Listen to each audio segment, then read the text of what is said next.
President Bongbong ang description na ginawa niya. Sabi ko, mabait talaga si Presidente. Suboptimal. Sabi ko, hindi suboptimal itong budget ng 2025. Subpar. Maraming problema. Lalo ngayon, may lumabas na naman panibagong issue na hindi natin alam kung ano yung totoo. Of course, sinabi ni Congressman Sid. Na allegedly may blanco. Yeah. Maybe he was looking at another document. But ito, i-fast track natin yung proseso kasi iwanan na natin yung General Appropriations Bills ng House at saka ng Senate kasi i-reconcile yan sa BICAM. Fast forward tayo sa BICAM. Kung ang nakita ni Congressman Sid, yung unsigned na BICAM report, na iyon pa lang yung pipirmahan ng mga senador, well, baliwala yun. Kasi hindi naman yun ang BICAM report. Kung ang nakita ni Congressman Sid, yung signed by the Bicameral Conference Committee members, may problema tayo doon. Kasi kung may blanco doon, pagka-disciplinary, hindi pa rin final document. Kasi subject to ratification by both houses. Pero sa ratification, walang amendment mangyayari doon. It's either they vote to ratify or not to ratify. Okay, but I think let's get straight to the point. The budget is signed. Batas na ito. Yes. Ang tanong ko sa inyo, how would you describe the budget? Controversial ang budget na ito in one word other than subpar. Maraming problema, hindi pwedeng one word. Una-una, merong question ng constitutionality. Okay. Why? Education sector.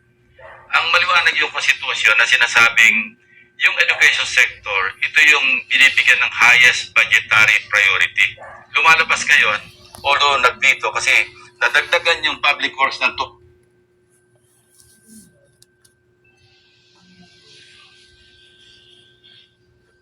288 million.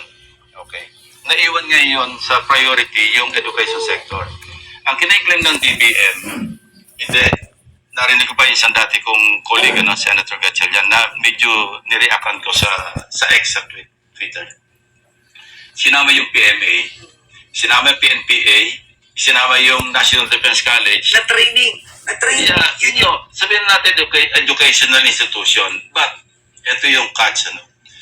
Nakalimutan na ba nila na yung President's message, yung budget message ng Presidente, nung sinabit yung NEP, National Expenditure Program, sa Kongreso, sa lower house, naka-specify doon, pati yung DBM, meron silang press briefer. Sinabi nila, yung education sector, bibigyan ng highest budgetary priority in compliance with the Constitution. Pero, composed of DepEd, CHED, SUCs, at saka TESDA. Apat lang. Eh bakit isisingit mo ngayon yung PMA? So, how do you describe that act? Itong ginawa nila? Well, nasa Supreme Court. Pero panluloko ba to? Malalaman natin kung ano maging ruling ng Supreme Court. Of course, siya yung final. Well, sa tingin ko, merong gano'n, ano, parang nagmi-mislead o nang ko-confuse. Kasi ba't isasama mo yung mga institutions, learning institutions, na hindi na makasama doon sa President's message. Okay. Second, mabuti na lang yung dating PhilHealth funds, di ba? Ito, naglagay sila ng additional 2 provisions, special provision, under the unprogrammed appropriations. Tatlo kasi yan. Pag sinabi natin budget, regular, special purpose fund, nandun sa ilalim ng special purpose fund, yung unprogrammed. Dati, at saka since time immemorial, 3 lang yung kondisyon na kung pwede mong gamitin yung special purpose fund or yung unprogrammed. Kung merong pera ang treasury, nag-certify na may pera tayo rito. Pangalawa, merong revenue measure na magpapundo sa proyekto. Ang program, standby fund dyan eh. Pangatlo, pag may approved loan, dinagdagan nila sa Bicameral Conference sa 2024. Nilagay GOCC.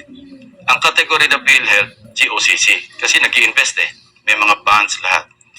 Tapos yung foreign assisted projects.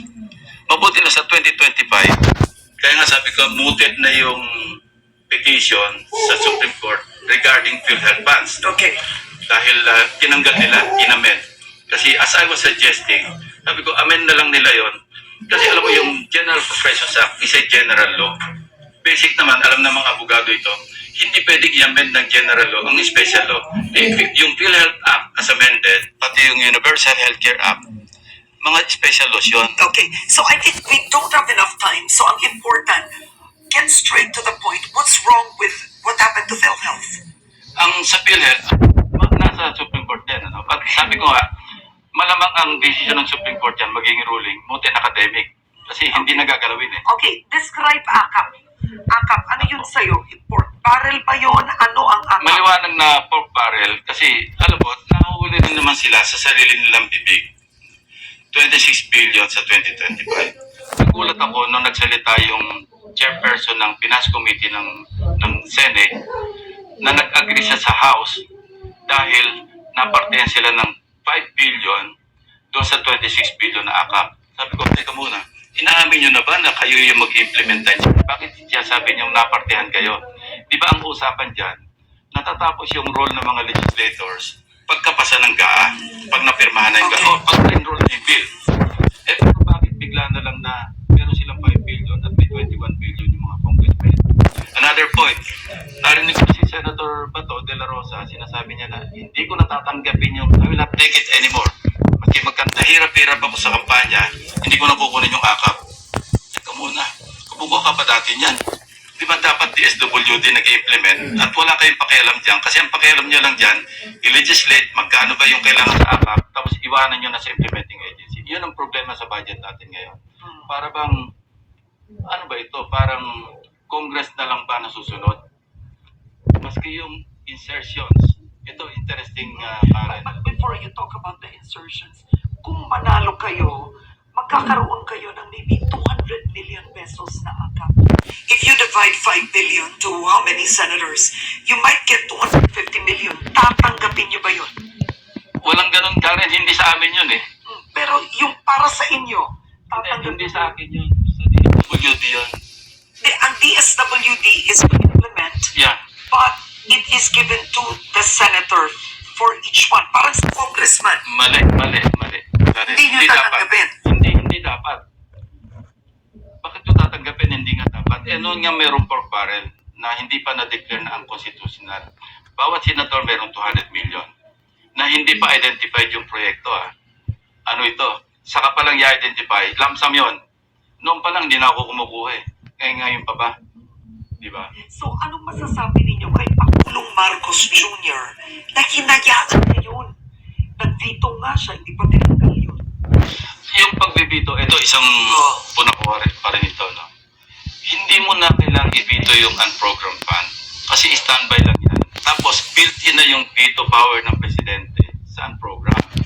Kasi only the president may authorize the release ng pondo subject to 3 conditions sinabi ko kanina. Ay, bakit i-veto mo yung So, built-in? cosmetic lang yun. Wala yung veto. So, ang in-expect ko ibibito niya yung most of the 288 billion pesos na in-insert ng mga kongresista at saka mga senador. Remember, yung budget ng DPWH, I think, nasa less than ng budget ng DepEd, ng education sector, 200, I think 913. Yun ang nangyari. So, ako kasi nung Pero palagay nyo, bakit hindi pa finito hindi ko alam. Marcos Jr. ang AKAP? Ba't niya hinayaan yun kung pork yun? Hindi ko alam kung ano explanation doon. Ano? Pero, Ano ba yun? ang presidente kasi, Ano yun? hindi, nakikinig siyempre siya kung ano yung i-advise ng kanyang economic managers, yung DBCC, Development Budget Coordinating Committee or Council. So, yun ang magbibigay sa kanyang advice, ito pwede ipito, ito hindi. Hindi naman alam lahat ng presidente, maski sinong presidente, hindi naman niya makakabisa lahat yan. Now, some critics have said this budget is one of the most corrupt. Would you agree? Yes, I will agree. Why? Manggal nga beyond recognition. Mismo si President Marcos nagsabi, hindi na namin makilala yung NEP dito sa budget na pinasa ng Kongreso. Why? Ako, babalikan ko yung experience ko rin. No? Every time mag-interpellate ako, whether sa committee hearing or sa plenary, ang lagi ko tinatanong, pag alam kong insertion ng Congress, mapa senator man, mapa kongresista. Pag alam kong wala sa NEP, ang tinatanong ko muna sa agency, alam niyo ba ito? Alam ko na isasagot, siyempre hindi. Kung hindi nyo alam to, hindi kayo kasama sa pagplano nito. Siyempre sagot, hindi. Paano nyo implement ito? Palagay mo kung nakaupo kayo bilang senador noon, hindi pusot ang ginagawa. Marami, alam mo, for 18 years, kinakulit ng mga staff ko. Yung na-save namin from the national budget na na-misuse, 300 billion. Ganun Nakita karami. niyo? Yes, yun nga tinatanong ko. Okay, so tatanungin ko halimbawa yung agency, DPWH, hindi nyo alam ito. kasama sa plano. Paano i-implement ito? Hindi makasagot. So, tatanggalin ko ito. Nag-agree sila. Yes, Your Honor, pwede nyo tanggalin kasi hindi namin ma-implement. And that's the reason why, year in, year out, ang laki ng unused appropriations na hindi nagagamit talaga. Sayang yung budget. Okay, marami pang ibang issues. At pumili kayo ng isang card, bigay nyo sa akin. Quick answers tayo dito, sir. Parang crossword puzzle. Parang crossword puzzle. Eto, so ang tanong, sa inyong pananaw, maituturing bang pork barrel o hindi ang akap? Sinagot nyo na, pero once more. Yes. Ang akap ay pork By their barrel. own admission, hindi ito nanggaling sa akin. By their own admission, lumalabas pork talaga yung akap. Okay, next, sir. Sir, pinaparty-party nila eh. Okay, alright. Pinaparte-parte nila. Ano ang masasabi nyo sa paggamit ng confidential funds ni VP Sara Duterte? May mga, pwede sabing may mga violation, ano? Kasi ang confidential intelligence fund, sealed envelope. Pero hindi ito exempted sa audit. No? Pagka nagkaroon ng, say, special audit, at ito talagang hindi pwedeng i-share sa publiko. Kung mag-audit man ng COA, kailangan hanggang hindi na-declassify yung intelligence project, hanggang hindi ito na-declare na okay na to, declassified na, hindi na yung confidential, hindi pwedeng isa publiko para mapangalagaan yung mga informante, yung assets, yung mga agent ng COA. Okay. Next, ano po? Ito na. Sorry, sir. Okay. Alright, Parang ito crossword tayo. ka eh. Crossword tayo. Paano mapapahusay ang kalidad ng edukasyon sa Pilipinas? Maiksi lang, sir. Mahabang sagot yan. Yeah, mahabang salaysay kasi stunted nga yung ang daming issue na nag-evolve na ito since so many years ago na hindi lang ngayon ang problema. Okay, but what would you do quickly sa education? Well, sundan natin yung constitution na highest budgetary priority kasi kung hindi mo ba-budget ang education, kaya may reason yung mga premise ng constitution eh. Bakit edukasyon? Ito yung foundation ng ating buong bansa, ng ating mga kababayan. Okay, isa pa, sir. Sa buong ito. Okay, ito Hindi tayo tayo. putong, hindi tayo makakaplang. Okay, sang-ayon ka ba na kailangang humarap short answers si dating Pangulong Duterte sa ICC? Yes or no? Ang ICC, ito yung Global Court of Last Resort for the helpless. Ano? Kaya nga kailangan makapag-rejoin tayo. Kung merong tinatawag na principle of complementarity, kung hindi nagpa-function ng ating judicial system, kaya nagkaroon ng ICC. So kung hindi sa tingin ng ICC, hindi nagpa-function ng ating criminal justice system, may sila natawagin si Pangulong Duterte para marap doon. Okay, isa pa. Saan na ba tayo? Last, 5 tayo. Okay, anong solusyon sa mataas na presyo ng bilihin? Diyos ko, Naku. ang haba nito. Mahaba, Yan, mahaba quickly. yan, Anong solusyon? Mahirap sagutin, lalo sa ngayon, kasi tumaas yung presyo ng langis, tapos ang kuryente naman natin, hindi naman mababa sa standard ng ASEAN countries, pati sa buong mundo. Ang isang solusyon, long term, yung stopgap, ito siguro yung declaration ng National Food Security Emergency. Meron pwede magawa. Ang medium term, pwedeng yung national budget talagang bantayan at talagaan nang sa ganon, hindi masayang yung pondo. Long and short, pag sinuma total natin, corruption yung kalaban ng lahat ng problema ng bansa. Okay. Now, nanalo si US President Donald Trump. Sa kanyang speech, sinabi niya, papaguhin niya ang sistema para hindi maggamit ang gobyerno laban sa mga kaaway nito sa politika. Babalikan ko sitwasyon nyo. You were convicted at one point. Nagtago kayo ng 2 taon. Hindi ako convicted. Okay, go ahead. Cleared ako, cleared. You were cleared. Yeah. Okay, you were I cleared. was persecuted. Okay. I don't want to call it prosecution. Malinaw naman yun eh. Since 2001, pag-upo pa lang ni President Jeme, katakot-takot na, di ba? Katakot-takot na bunta lang inabot ko Ang talaga. tanong ko, saan kayo nagtago? Diyan lang sa tabi-tabi. Totoo. Sa tabi-tabi naman Hindi, tayo. Totoo. Saan kayo nagtago? Sa Pilipinas na? Hindi, sa labas. Sa labas. So, Meron akong inaanak sa kasal na foreigner na nakapangasawa ng Pilipina. Doon ako nagtago sa okay. So, you were vindicated already because the charges Yeah. were dismissed, definitely. So, the Court of Appeals dropped the charges and said the evidence was insufficient. Hindi lang yun. Go ahead. Yung principal witness, si Cesar Mancao, ang description nila, untrustworthy, saka Kasi nag-flip-flop na nag-flip-flop. Pero ang leksyon dito kasi... Hindi lang sa insufficient Yeah. yung evidence, kundi talagang indictment nung witness, na nag-iisang witness. Pero By the ang way. mahirap dito kasi, sir, hindi kayo nagtiwala sa justice system natin. So, No. yan ang Hindi tanong ganon. ko. What would you change? Kasi nagbago na yung rules of court. Dati kasi, kailangan magpasailalim ka ng jurisdiction ng court bago umandar yung kaso. Nagkaroon ng jurisprudence, ng ruling, na even in the absence of the respondent, pwedeng mag-file ng mga pleadings. Yun ang ginamit ko. Kaya hindi ako lumabas doon sa criminal justice system. Ginamit ko lang yung knowledge at maswerte ako, yung lawyer ko, siya yung lawyer noong leading case na kung saan nabago yung jurisprudence. Pero ang huling tanong ko, ano ba tayo sa Pilipinas ginagamit ang batas laban sa mga kaaway sa politika? Because yan ang punto ni Vice President Sara Duterte ngayon. Would you agree with her?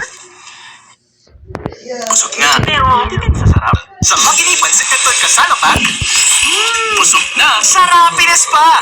Mas nakapako at mas nakapsarap. Patikim naman. Busog na sa Rapinas pa. Makinipan sa kanton kasalapag.